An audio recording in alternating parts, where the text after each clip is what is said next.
मौन क्रोध की सर्वोत्तम चिकित्सा है। जब तक मनुष्य के जीवन में सुख दुख नहीं आएगा, तब तक मनुष्य को यह एहसास कैसे होगा कि जीवन में क्या सही है और क्या गलत है। उठो जागो और तब तक नहीं रुको जब तक लक्ष्य प्राप्त ना हो जाए। ब्रह्मांड की सारी शक्तियां पहले से हमारी हैं। वो हम ही हैं जो अपनी आंखों पर हाथ रख लेते हैं और फिर रोते हैं कि कितना अंधकार है। जिस तरह से विभिन्न स्रोतों से उत्पन्न धाराएं अपना जल समुद्र में मिला देती हैं, उसी प्रकार मनुष्य द्वारा चुना हर मार्ग, चाहे अच्छा हो या बुरा, भगवान तक जाता है। उठो मेरे शेरों, इस भ्रम को मिटा दो कि तुम निर्बल हो, तुम एक अमर आत्मा हो, स्वच्छंद जीव हो, धन्य हो, सनातन हो, तुम तत्व नहीं हो, ना ही शरीर हो, तत्व तुम्हारा सेवक है, तुम तत्व के सेवक नहीं हो। किसी की निंदा ना करें। अगर आप मदद के लिए हाथ बढ़ा सकते हैं तो जरूर बढ़ाएं। अगर नहीं बढ़ा सकते तो अपने हाथ जोड़िए, अपने भाइयों को आशीर्वाद दीजिए और उन्हें उनके मार्ग पे जाने दीजिए। कभी मत सोचिए कि आत्मा के लिए कुछ असंभव है। ऐसा सोचना सबसे बड़ा विधर्म है। अगर कोई पाप है तो वो यही है, ये कहना कि तुम निर्बल हो या अन्य निर्बल हैं। अगर धन दूसरों की भलाई करने में मदद करे तो इसका कुछ मूल्य है, अन्यथा ये सिर्फ बुराई का एक ढेर है और इससे जितना जल्दी छुटकारा मिल जाए उतना बेहतर है। एक शब्द में यह आदर्श है कि तुम परमात्मा हो। उस व्यक्ति ने अमरत्व प्राप्त कर लिया है जो किसी सांसारिक वस्तु से व्याकुल नहीं होता। सत्य को 1000 तरीकों से बताया जा सकता है, फिर भी हर एक सत्य ही होगा। हम वो हैं जो हमें हमारी सोच ने बनाया है, इसलिए इस बात का ध्यान रखिए कि आप क्या सोचते हैं। शब्द गौण हैं, विचार रहते हैं, वे दूर तक यात्रा करते हैं। जब तक आप खुद पर विश्वास नहीं करते, तब तक आप भगवान पर विश्वास नहीं कर सकते। विश्व एक व्यायामशाला है जहां हम खुद को मजबूत बनाने के लिए आते हैं। हम जितना ज्यादा बाहर जाएं और दूसरों का भला करें, हमारा हृदय उतना ही शुद्ध होगा और परमात्मा उसमें बसेंगे। इस दुनिया में सभी भेदभाव किसी स्तर के हैं, ना कि प्रकार के, क्योंकि एकता ही सभी चीजों का रहस्य है। बाहरी स्वभाव केवल अंदरूनी स्वभाव का बड़ा रूप है। भगवान की एक परम प्रिय के रूप में पूजा की जानी चाहिए, इस या अगले जीवन की सभी चीजों से बढ़कर। हमारा कर्तव्य है कि हम हर किसी को उसका उच्चतम आदर्श जीवन जीने के संघर्ष में प्रोत्साहन करें और साथ ही साथ उस आदर्श को सत्य के जितना निकट हो सके लाने का प्रयास करें। यदि स्वयं में विश्वास करना और अधिक विस्तार से पढ़ाया और अभ्यास कराया गया होता, तो मुझे यकीन है कि बुराइयों और दुख का एक बहुत बड़ा हिस्सा गायब हो गया होता। एक विचार लो, उस विचार को अपना जीवन बना लो, उसके बारे में सोचो, उसके सपने देखो, उस विचार को जियो। अपने मस्तिष्क, मांसपेशियों, नसों, शरीर के हर हिस्से को उस विचार में डूब जाने दो और बाकी सभी विचारों को किनारे रख दो। यही सफल होने का तरीका है।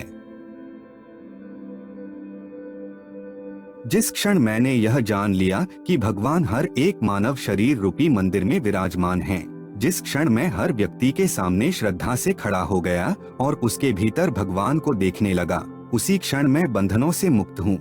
हर वो चीज जो बांधती है नष्ट हो गई और मैं स्वतंत्र हूँ।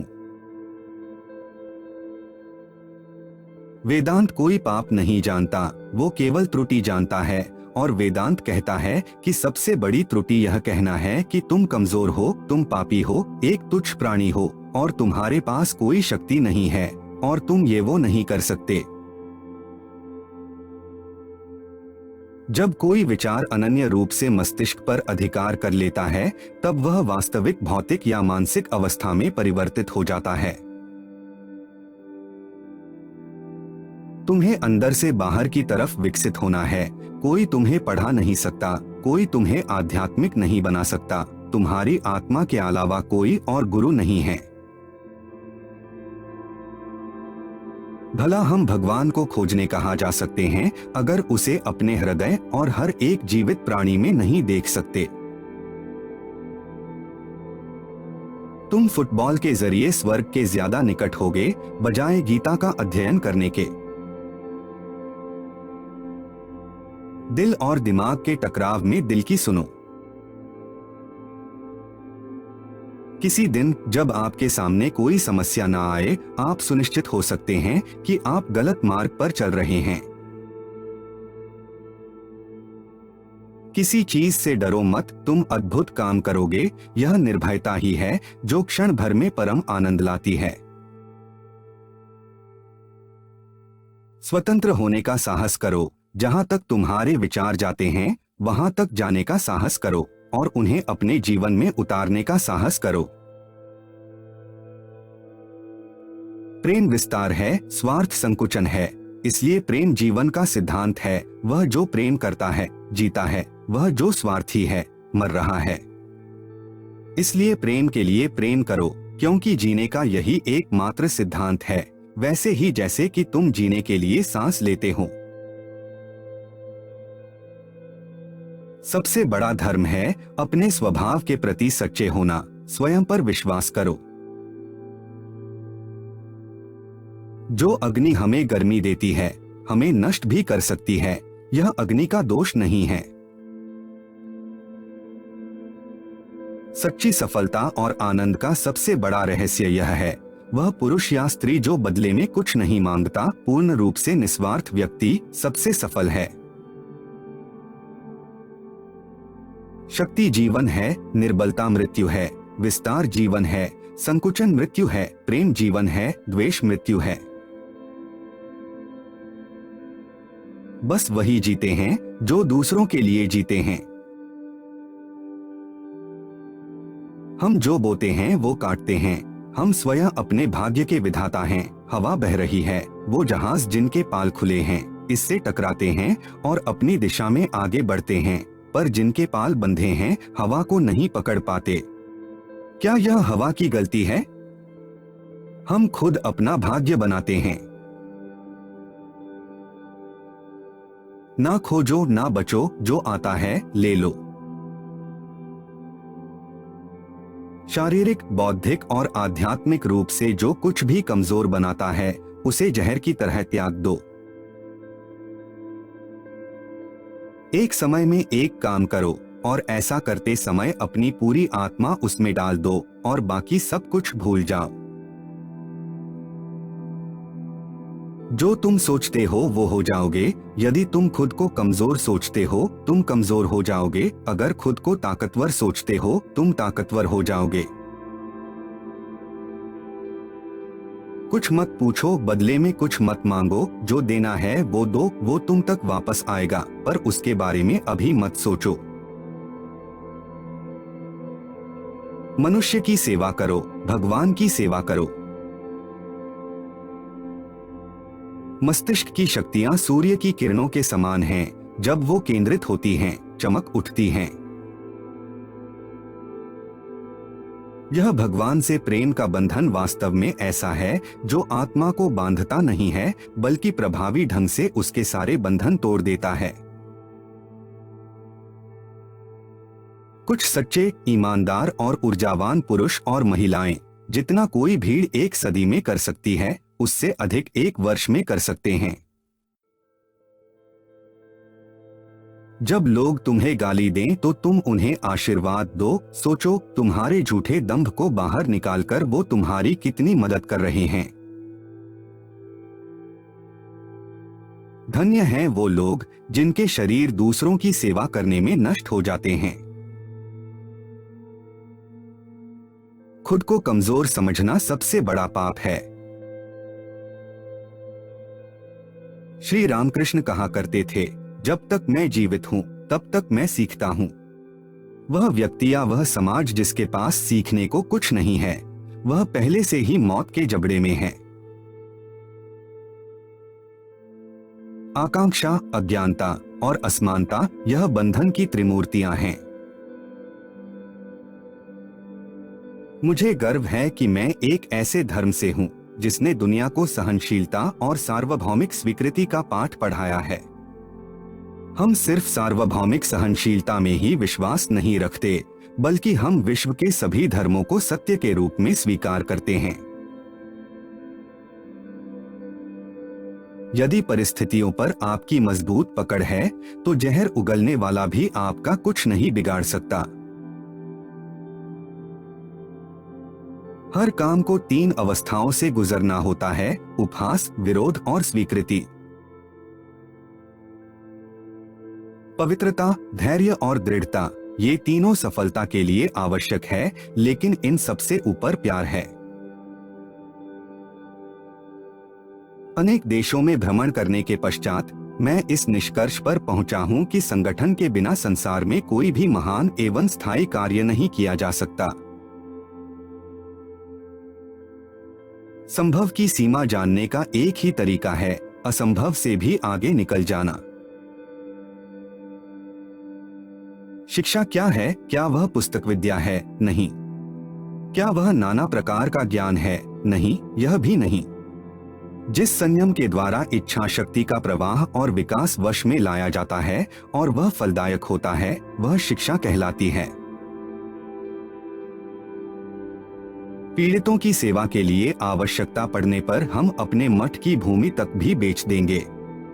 हजारों असहाय नर नारी हमारे नेत्रों के सामने कष्ट भोगते रहें और हम मठ में रहें, यह असंभव है। हम सन्यासी हैं, वृक्षों के नीचे निवास करेंगे और भिक्षा मांगकर जीवित रह लेंगे। नास्तिक वह है जो अपने आप में विश्वास नहीं रखता।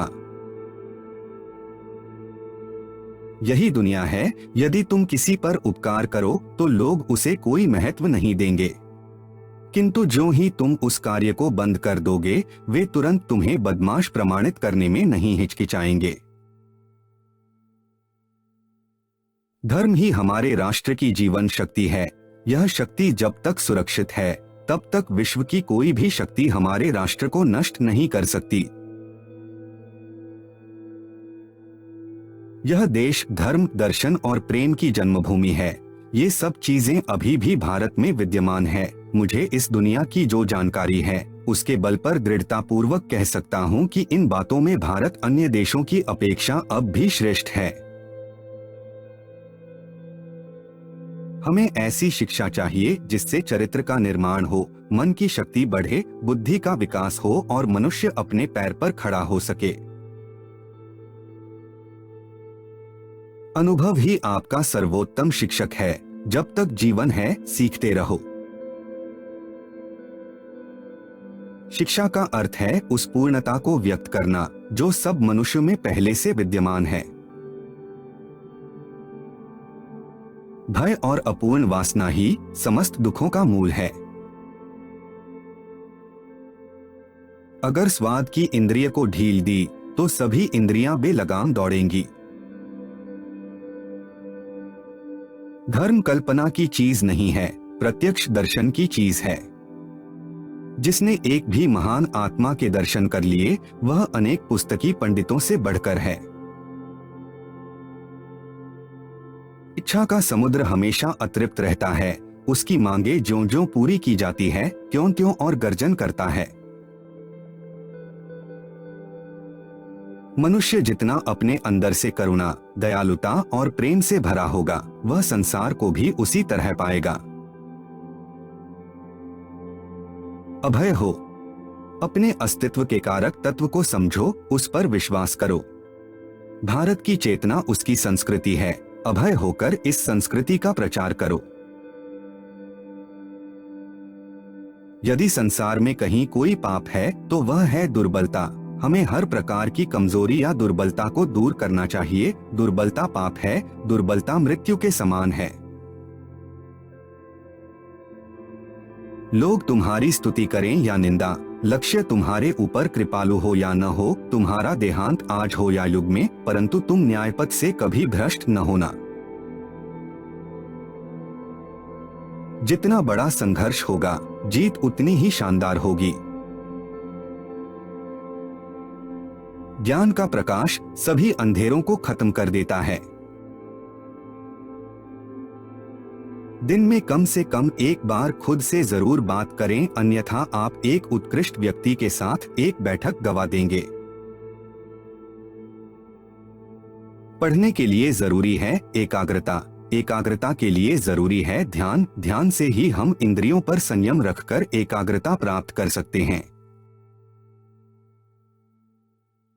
जिस समय जिस काम के लिए प्रतिज्ञा करो, ठीक उसी समय पर उसे करना ही चाहिए, नहीं तो लोगों का विश्वास उठ जाता है।